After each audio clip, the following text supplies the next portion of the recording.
मैं इस वक्त शेखपुरा के नवाही गांव जटवा के गवर्नमेंट प्राइमरी स्कूल में मौजूद हूं। इस स्कूल में एक ही कमरा होने की वजह से बच्चों की तादाद ज्यादा है। बच्चे खुले आसमान तले तालीम हासिल करने पर मजबूर हैं, जिसकी वजह से बच्चे मुख्तलिफ बीमारियों का शिकार हो रहे हैं। हमारे साथ बच्चों के वालिदैन मौजूद हैं, उनसे बात करते हैं कि वो क्या कहना चाहते हैं आला हुकाम से। जी, क्या कहना चाहते हैं? जी अस्सलाम वालेकुम। हमारे स्कूल में एक ही कमरा है, बच्चे बहुत ज़्यादा है, बच्चों की तादाद और बच्चे बीमार पड़ते हैं। सर्दियों में सर्दी काफ़ी पड़ती है और बाहर बच्चे बैठ के पढ़ते हैं खुले आसमान के नीचे, और गर्मियों में यही प्रॉब्लम होती है। ठीक है, इसलिए हमारे हुकूमत आला से गुजारिश है कि हमें 3-4 कमरे प्रोवाइड किए जाएँ। जी बिल्कुल, हमारे साथ और भी वालिदैन बच्चों के मौजूद हैं, उनसे बात करते हैं। जी, अस्सलाम वालेकुम जी। साडी जी गुजारिश ये है कि साडे स्कूल में इको ही कमरा है, बच्चे शुदे पाले नाल मरी जांदे ने सियाल च, गर्मियां धुप नाल।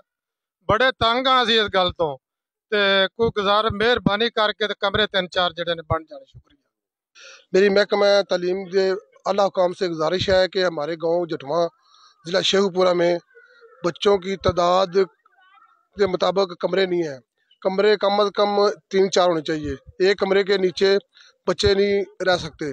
इससे बहुत ज़्यादा गर्मी होती है तो बीमार जाते हैं। इसकी वजह से इस महकमा तालीम काम से गुजारिश है कि वो इस इलाके का ख्याल करें। स्कूल ਪਿੰਡ ਦੇ ਵਿੱਚ ਇੱਕੋ ਕਮਰਾ ਸਕੂਲ ਦੇ ਵਿੱਚ, ਬੱਚੇ ਜਿਹੜੇ ਨੇ ਸਰਦੀਆਂ 'ਚ ਉਹ ਤੰਗ ਹੋ ਜਾਂਦੇ ਨੇ, ਉਹ ਬਿਮਾਰ ਹੋ ਜਾਂਦੇ ਨੇ।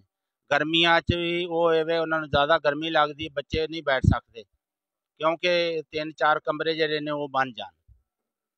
अस्सलाम वालेकुम जी। ਇਹ ਜਿਹੜਾ ਸਾਡਾ ਸਕੂਲ ਹੈ, ਇਹਦਾ ਛੱਤ ਜਿਹੜਾ ਤਕਰੀਬਨ 10 ਸਾਲ ਤੱਕ ਡਿੱਗਾ ਰਿਹਾ ਹੈ, ਕੋਈ ਪੁਰਸਾਨੇ ਹਾਲ ਨਹੀਂ ਸੀ ਇੱਥੇ। ਤੇ ਆਪਣੀ ਮਦਦ ਆਪ ਦੇ ਤਹਿਤ ਮੈਂ ਕੋਸ਼ਿਸ਼ ਕੀਤੀ ਸਾਰੇ ਪਿੰਡ ਦੇ ਵਿੱਚੋਂ, ਤੇ ਇਹਦਾ ਛੱਤ ਪਵਾਇਆ, ਬਰਾਮਦੇ ਦਾ ਵੀ, ਕਮਰੇ ਦਾ, ਖਿੜਕੀਆਂ ਲਵਾਈਆਂ, ਦਰਵਾਜ਼ਾ ਲਵਾਇਆ, ਇਹਨੂੰ ਪਲਸਤਰ ਕਰਵਾਇਆ, ਆਪ ਨਲਕਾ ਗੇੜ ਕੇ ਪਾਣੀ ਲਾਉਂਦੇ ਰਹੇ, ਮਜ਼ਦੂਰ ਨੂੰ ਲਾਇਆ।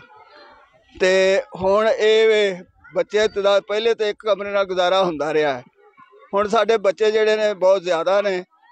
ਤੇ ਇੱਥੇ ਬਾਹਰ ਧੁੰਦਾਂ ਦੇ ਵਿੱਚ ਤੇ ਬਾਰਿਸ਼ ਆ ਜਾਂਦੀ ਹੈ, ਧੁੰਦ ਹੁੰਦੀ ਹੈ, ਬੱਚੇ ਸਾਡੇ ਜਿਹੜੇ ਨੇ ਬਾਹਰ ਬੈਠੇ ਰਹਿੰਦੇ ਨੇ। ਮੈਂ ਤਾਂ ਕੱਲ ਪਰਸੋਂ ਪਿਛਲੇ ਦਿਨ ਧੁੰਦਾਂ 'ਚ ਆਇਆ ਸਾਂ, ਇਹਨਾਂ ਨੂੰ ਕਿਹਾ ਚਲੋ ਤਰਪਾਲ ਹੀ ਲਿਆ ਦਿੰਦੇ ਹਾਂ ਤੁਹਾਨੂੰ, ਤੇ ਤਰਪਾਲ ਉੱਤੇ ਓੜ ਲਿਆ ਕਰੋ। ਅਗਰ ਸਾਡੀ ਗੌਰਮੈਂਟ ਨਹੀਂ ਕੁਝ ਕਰਦੀ, ਬਰਾਏ ਮਿਹਰਬਾਨੀ ਸਾਡੀ ਇਹ ਗੁਜ਼ਾਰਿਸ਼ ਹੈ ਜ਼ਿਲ੍ਹੀ ਇੰਤਜ਼ਾਮੀਆ ਅੱਗੇ ਕਿ ਸਾਡੇ ਸਕੂਲ ਨੂੰ 1-2-3 ਕਮਰੇ ਦਿੱਤੇ ਜਾਣ ਕਿ ਸਾਡੇ ਬੱਚੇ ਵੀ ਜਿਹੜੇ ਨੇ ਇਹ ਆਪਣਾ ਛੱਤ ਦੇ ਥੱਲੇ ਪੈ ਜਾਣ, ਖੁੱਲੇ ਆਸਮਾਨ ਥੱਲੇ। ਇਹਨਾਂ ਸਰਦੀਆਂ ਵਿੱਚ ਸਾਰੇ ਬੱਚੇ ਜਿਹੜੇ ਨੇ ਬਾਹਰ ਬੈਠੇ ਰਹੇ ਨੇ, ਉਸਤਾਦ ਵੀ ਤੇ ਬੱਚੇ ਵੀ। ਤੇ ਆਪਕੀ ਬਹੁਤ ਮਿਹਰਬਾਨੀ ਹੈ ਜੀ, ਇਹ ਸਾਨੂੰ ਕਮਰੇ ਦਿੱਤੇ ਜਾਣ।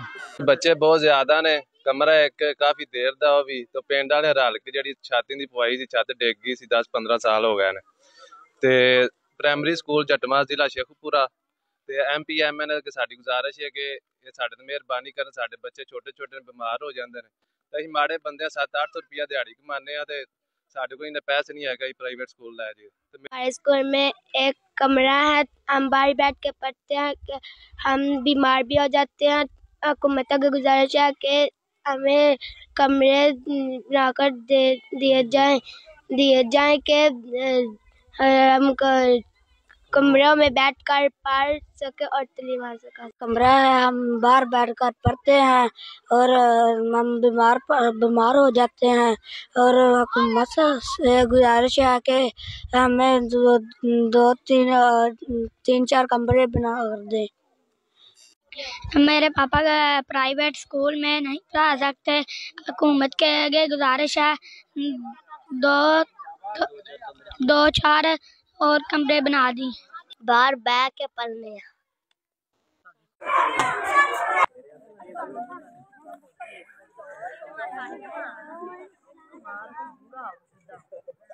हाँ जी बिल्कुल, किसी भी कौम की तरक्की के लिए तालीम जो है वो लाजमी है। पाकिस्तान में कुछ ऐसे अदारे हैं सरकारी जो कि